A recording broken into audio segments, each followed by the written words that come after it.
For anybody who doesn't know, I feel like I'm trying to, because I've been putting this segment on YouTube, so I'm trying to be a little bit better at when we're actually starting Mindset Monday, making like there be a little bit of an intro and then an extra, so I don't have to film it later. It's a lot easier that way, right? So being like, all right, so today on Mindset Monday, I'm really bad at that.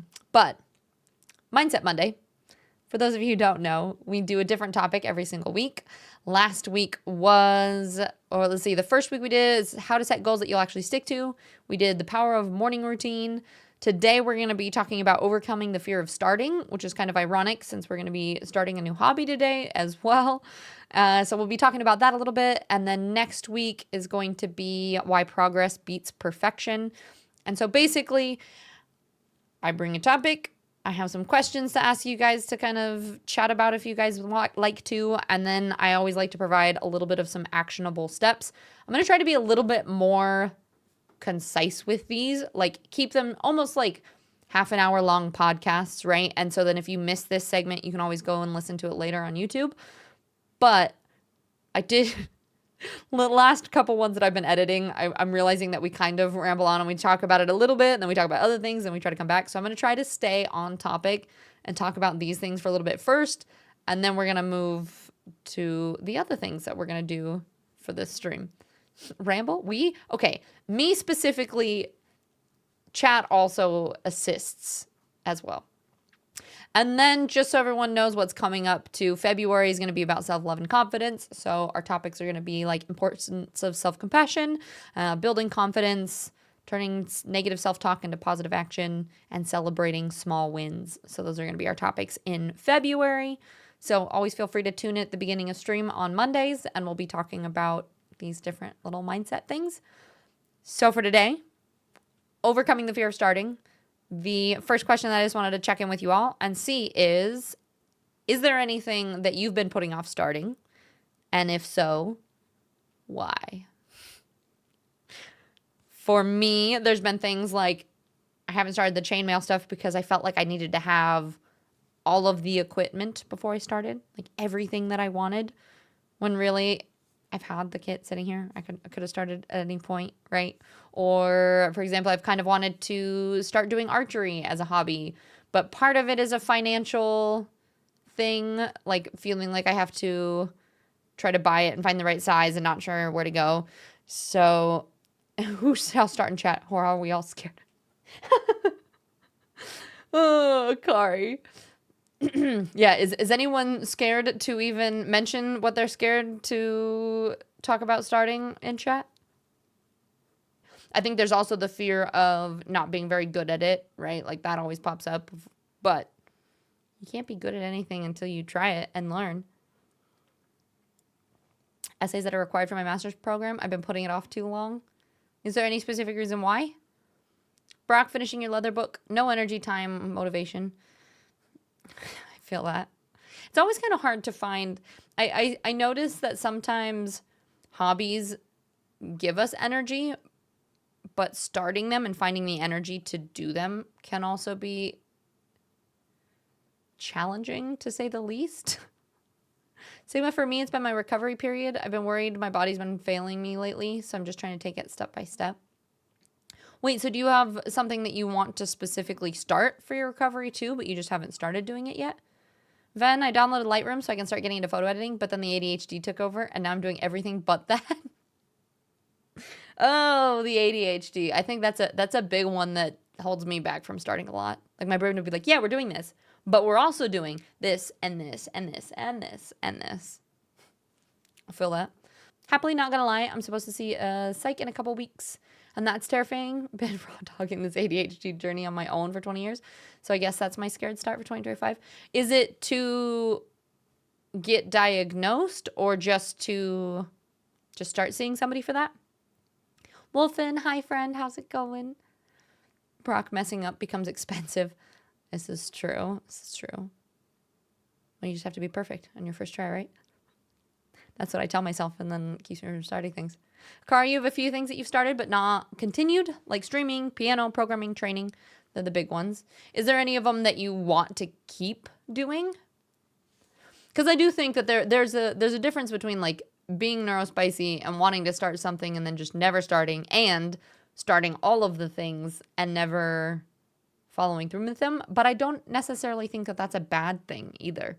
Like, if your brain enjoys tons of different things, what's wrong with that? So for anybody who, I mean, we had quite a few people that answered with different things. Do you think it is better to extensively plan, or just like dive right in when starting something new?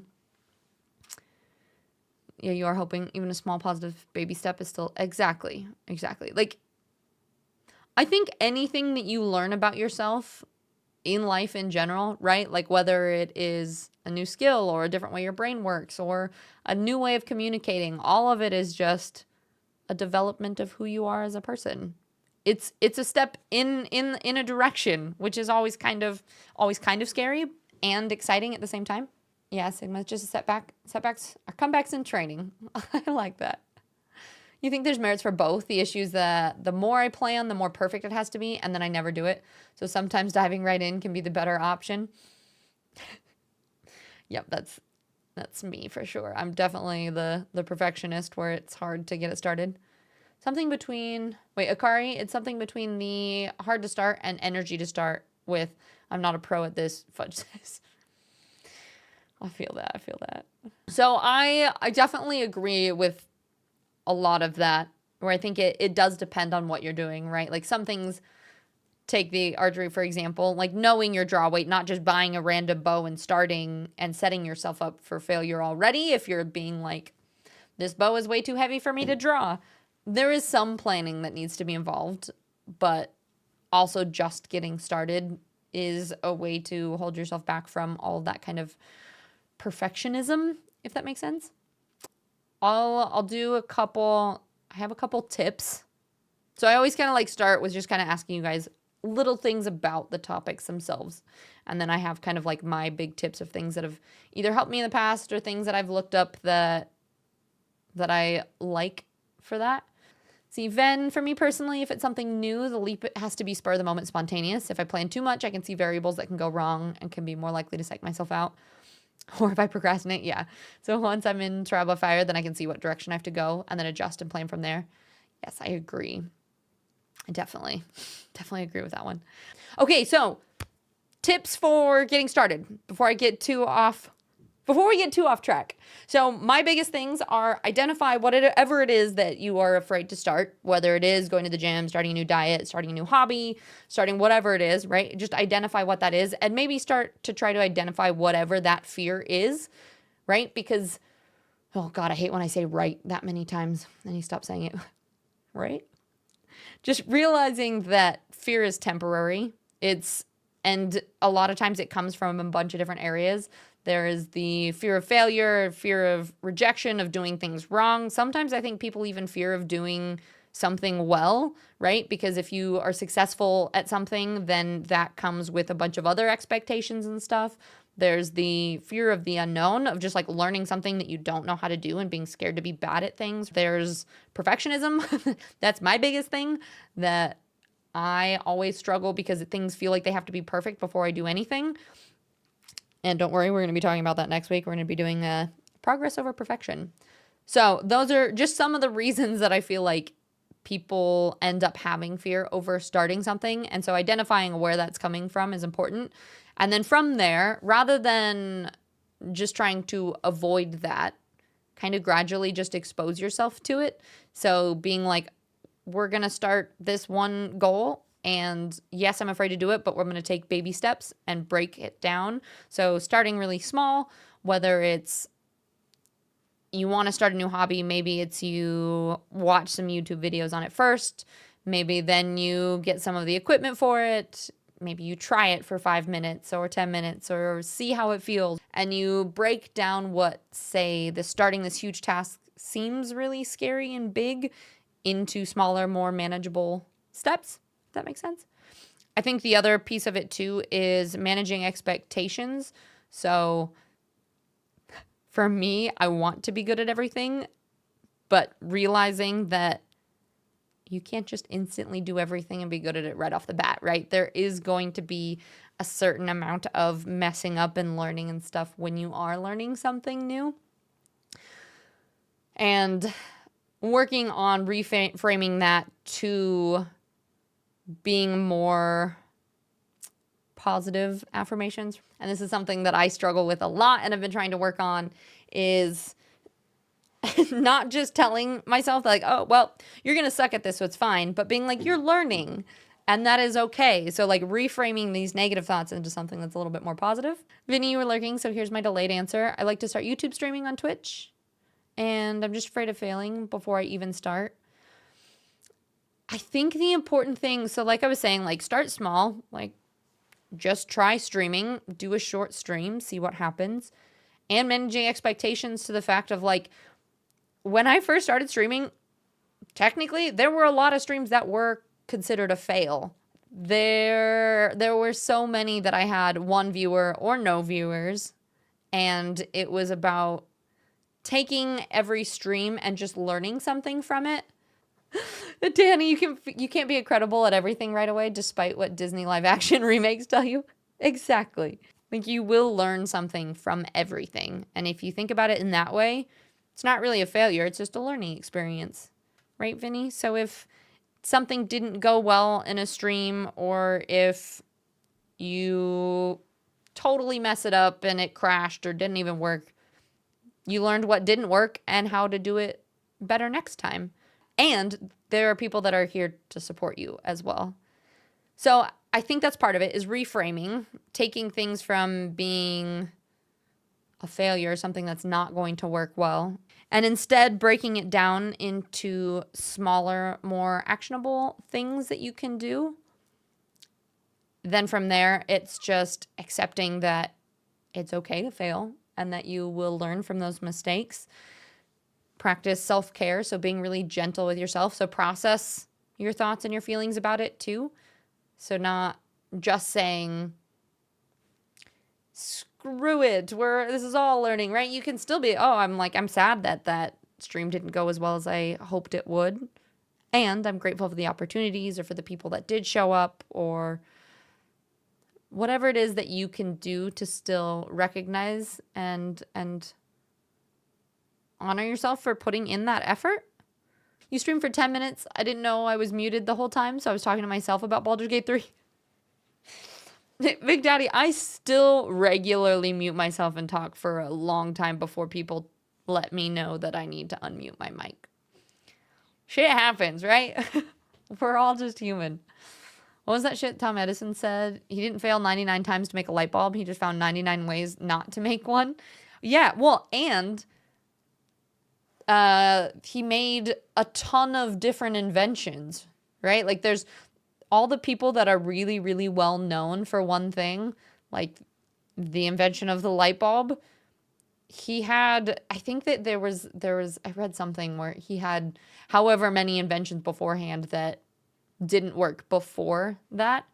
You have to put in that effort into just trying it in order to succeed. I think something that kind of proved this to me the other day was, I've been sort of grinding at YouTube. Like, I've been putting in some effort, but also feeling like I get bored of making videos, and I'm like, this is not going anywhere anyway.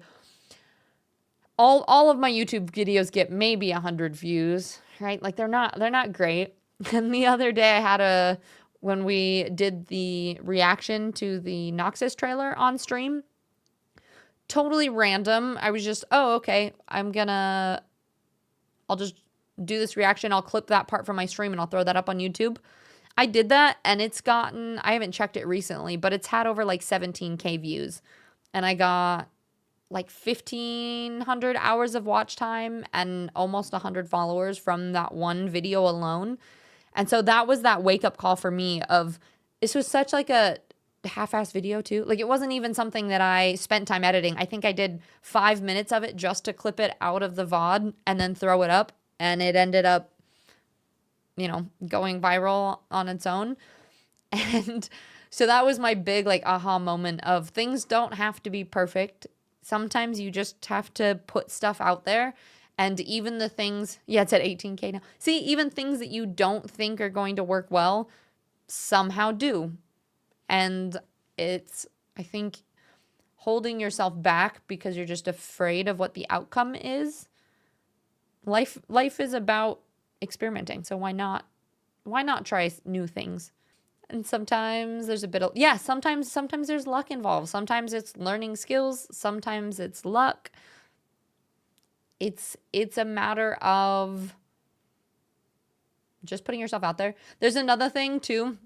I jotted down here in my notes too about doing like cognitive restructuring too.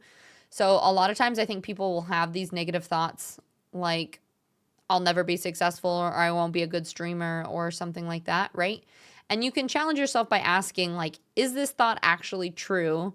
And what evidence do I have that supports or contradicts this? And asking yourself all of these kind of questions. Or has anybody heard of Byron Katie's The Work? So she has a series of questions too, where like if you have a thought, asking yourself, like, is it true? And can you absolutely know if it's true? Because a lot of the time these thoughts are things that we create about ourselves, and they're not actually, I don't know. They're the mean things our brains tell us, right? And then like, how would you react if, like, how do you react when you believe that thought versus how do you feel when you don't? And who would you be without having that negative thought? And let's see, Stretch, that's the thing with content creation. You can spend hours editing one video, making it look fancy, and no one watches it. And then you can cobble together another 5 minutes and throw it out there, and then it does really well. Exactly, right? And Phil, I don't want to take away from the discussion, but for me, starting is rarely a problem, and neither is sticking with something. My problem is I have too many things that I want to do and not enough time to do even like 5% of it. Yes. And I do feel like that's like, and first of all, I don't feel like that's taking away from the discussion at all. I think it's just like adding a different dimension about how I think it depends on the type of brain. Like some people, the starting is the hard part. Sometimes it's the finding time. Sometimes it's like, it could be any number of things. And as people, we all have different things that we're struggling with. And so, yeah, I don't ever think that that's something that's like taking away from it. I do think that with time, sure, I know, because I know you have kids and stuff, and that makes things a lot harder, right? Because your time management and balancing work and family and things like that can be really, really tough. And I do think almost anything in life is all a matter of, it's not, will I find time? It's just, do I want to make time for this thing? Because for so many of us, there are so many things that we're doing, and it feels like you don't have time to do it all. And, you know, I spent 2 hours doing a puzzle yesterday. So did I not have enough time to make clips for YouTube? Nope. I totally could have, but I just didn't. Yep, been there, done that. The thing that makes it hard for me is the fact that I work morning shift one week and evening the other. So I basically only have Saturdays, the only day I can consistently stream. I mean, Vinny, if you wanted to start, and especially if you were going to put them up onto YouTube, like, and making YouTube videos of it, it doesn't really matter when you would post those, right? Like, they would stay up there. You could switch your schedule and just do it every other week. I think it's a matter of, if you wait until your schedule lines up or till it works perfectly. Like, what if you started now, and even if you had an inconsistent schedule, you were just practicing streaming, that eventually either your schedule evens out, or you have a different job, or you're able to bring it to full time at that point or something, right? You would already have all this practice under your belt from getting started. Okay, so ads are about to start in a minute. And that was most of the kind of content that I had as far as if it's something that you struggle with. Because I know, like, Phil, you were talking about how for you it's more about finding the time to do all the things that you're interested in which case maybe we'll have to do a talk about that at some point. But overcoming the fear of starting, really working on the 3 main things, which are just identifying why you're struggling to start, whether it is a fear of something and what that fear is. Is it, you know, perfectionism or something like that? And then breaking it down. So taking lots of smaller steps. So accepting where that fear is, starting small, break things down into manageable steps as you go, and then accept the fact that It's okay to not be amazing at everything right off the bat, and that you will learn from these things. And then just practicing self-care and being gentle with yourself. So it's that idea of identifying what it is, breaking it down, and then taking action and just getting started. And it can be easier said than done. I know for me, it's also easier if I have a body double or somebody who is also like learning the new hobby with me. So I feel like I'm not doing it alone. But yeah. So we have ads that are just about to start. So I'm going to start transitioning over to making some chainmail stuff, but I will obviously also catch up on chat and everything, and I'll put these little tips up on YouTube. So thank you for everybody who participated in chatting about that. But yeah,